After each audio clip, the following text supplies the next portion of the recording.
बड़ी पुरानी कहावत है, कहते हैं समय बड़ा बलवान और काल बड़ो शिकारी। अब ऐसा क्यों हो रहा है? लाख चाहने के बावजूद अमेरिका की बात न मानकर, डोनाल्ड ट्रंप की बात न मानकर अमेरिकी कंपनियां भारत की तरफ दौड़ रही हैं। पर इसी बीच जापान ने भी एक बड़ा ऐलान किया है। जानेंगे किस तरीके से भारत इकोनॉमी के रास्ते पे आगे बढ़ता जा रहा है। जियोपॉलिटिक्स में बहुत कुछ चल रहा है, हमेशा की तरह जानने को मिलेगा बहुत कुछ। आइए जानते हैं इन खबरों को विस्तार से। शुरुआती दौर से ही जब से ये टैरिफ का गेम चल रहा है, डोनाल्ड ट्रंप ये चाहते थे कि भारत के बजाय उनके अपने देश के अंदर कंपनियां लोगों को हायर करे और जो इकोनॉमिक फायदा है वो अमेरिका को मिले, और ये अभी भी चल रहा है। वैसे भारत और अमेरिका के बीच में ट्रेड डील फाइनल होने की बात चल रही है, लेकिन डोनाल्ड ट्रंप ने एप्पल कंपनी को भी कहा और भी अमेरिकी कंपनियों को कहा कि आपको यहीं पर निवेश करना है अमेरिका के अंदर, और आपको यहीं पर हमारे लोगों को रोजगार देना है। अभी ना एक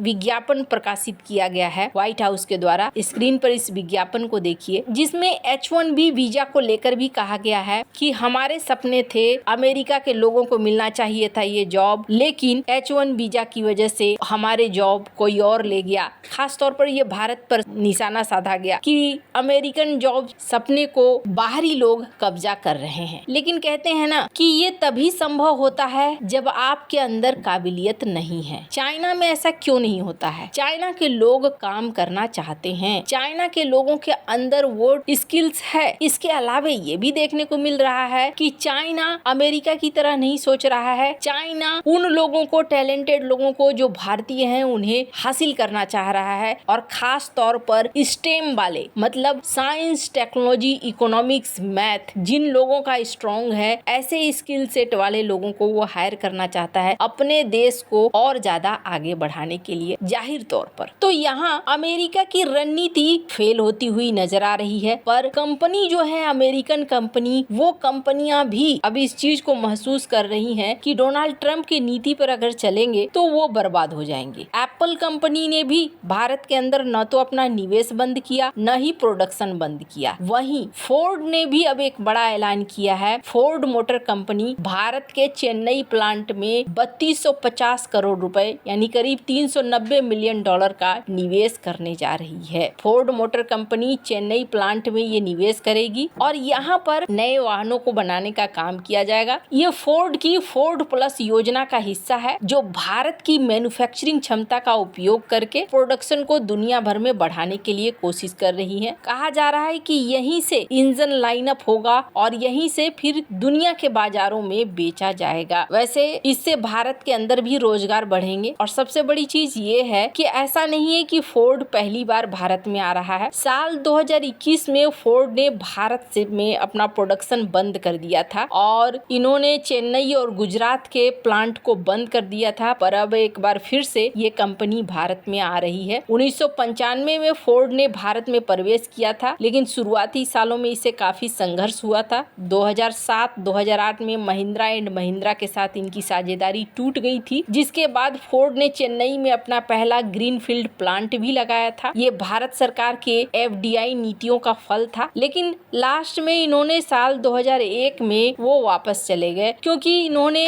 अपनी एक कार लॉन्च की, लेकिन वो उस तरीके से चली नहीं, तो लास्ट में वो बाहर निकल गए थे। पर अब वो एक बार फिर से आ रहे हैं। क्यों आ रहे हैं? भारत में उनका लॉन्ग टर्म विश्वास है। लंबे तौर पर देखने को मिल रहा है कि भारत में अगर निवेश करेंगे तो इसका फल मिलेगा। सिर्फ फोर्ड ही नहीं, बल्कि टोयोटा भी अब भारत के अंदर $3 बिलियन का निवेश करने को तैयार है। ये निवेश भारत के अंदर जो पहले से टोयोटा के उत्पादन केंद्र हैं, उनको विकसित किया जाएगा, लेकिन इस बार जापान एक अलग प्लान में है। टोयोटा मोटर भारत में अपने प्रोडक्शन को बढ़ाने के लिए $3 बिलियन लगाएगी, और मुख्य फोकस है भारत को एक प्रमुख मैन्युफैक्चरिंग हब बनाना, जहां से न केवल भारतीय बाजार के लिए बल्कि दुनिया भर के लिए वाहन बनाया जाएगा और इसे बेचा जाएगा। मेक इन इंडिया से जुड़ा हुआ है ये, और कहा जा रहा है कंपनी महाराष्ट्र में एक नया प्लांट स्थापित करने की योजना बना रही है। इस नए प्लांट के साथ मिलाकर टोयोटा के भारत में 2 साइट्स पर कुल प्रोडक्शन क्षमता सालाना 10 लाख से अधिक कारों की पहुंच जाएगी। और ऐसा करके क्या करना चाहता है जापान? एक और काम करना चाहता है, यहाँ से भारत के मार्केट में, यहाँ से विदेशों के मार्केट मार्केट में, यहाँ तक कि यहाँ से जापान निर्यात करने की भी योजना बना रहा है जापान। यानी टोयोटा के लिए एक प्रमुख केंद्र हो जाएगा भारत। अब ये जापान ऐसा क्यों कर रहा है, आपके मन में भी ख्याल आएगा। तो इसके पीछे कारण है जनसंख्या। जैसा कि भारत की जनसंख्या ज्यादा युवा है और साथ ही साथ अभी लंबे समय तक भारत में ऐसी जनसंख्या रहने वाली है। चाइना की बात करें तो उनकी अपनी अलग नीतियां हैं और खास तौर पर बुजुर्गों की संख्या बढ़ रही है। ऐसे में ये भारत के ऊपर लंबा दांव खेलना चाहते हैं। वैसे भी चाइना के साथ इनके रिश्ते उतने अच्छे नहीं हैं। यहाँ सिर्फ 2 कंपनियां ही नहीं, भारत के लिए जो इस वक्त कई सारी रुकावटें पैदा हो रही थी वो भी दूर हो रही हैं। जैसे कि देखने को मिल रहा है कि अमेरिका और भारत के बीच में एक समझौते के तहत अब 6 महीने के लिए ईरान का चाबहार पोर्ट की जो कनेक्टिविटी है वो भी जारी रहेगी। किसी तरीके का कोई प्रतिबंध नहीं रहेगा। तो ऐसे में माना जा रहा है ये एक ऐसा पोर्ट है जहां से नॉर्थ साउथ ट्रांसपोर्ट कॉरिडोर भी जुड़ा हुआ है। यानी न सिर्फ ईरान बल्कि यूरोप भी जुड़ा हुआ है। तो भारत के लिए जो ये रास्ता है, ये रास्ता बंद होने नहीं जा रहा है। दूसरी एक और बड़ी सेक्टर की बात करें तो सबसे बड़ी चीज है रेयर अर्थ मटेरियल। तो यहाँ के लिए देखने को मिल रहा है कि भारत अफ्रीकी देशों के साथ एक अच्छा तालमेल बना रहा है और अफ्रीकी देशों के साथ इनका तालमेल रेयर अर्थ मटेरियल के मामले में काफी तेजी से बढ़ रहा है। ऐसे में भारत चारों तरफ से अपनी इकोनॉमी के लिए एक अनुकूल माहौल बना रहा है और वो सारी चीजें मुहैया करा रहा है जो एक